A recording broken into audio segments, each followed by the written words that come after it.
করছো এখন? ডিম সেদ্ধ করছি। আজকে তুমি কি দেখাবে সবাইকে? ডিমের ডালনা কিভাবে তৈরি করতে হয়।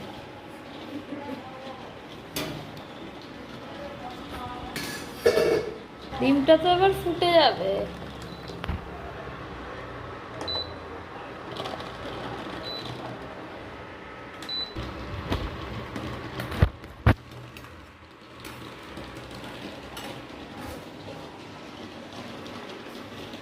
কি করছো?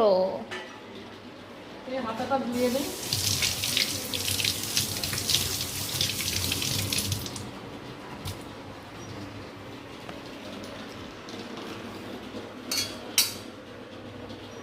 ওই পাশে রাখি। ডিমটা সেদ্ধ হতে আর কতক্ষণ লাগবে? আর 5 মিনিট, এক্ষুনি হয়ে যাবে। হয়ে যাবে এক্ষুনি? হ্যাঁ, এক্ষুনি হয়ে যাবে।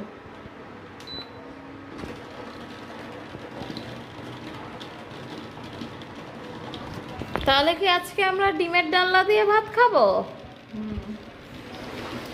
হ্যাঁ, আজকে ডিমের ডালনা দিয়ে ভাত খাবো। ঠিক আছে।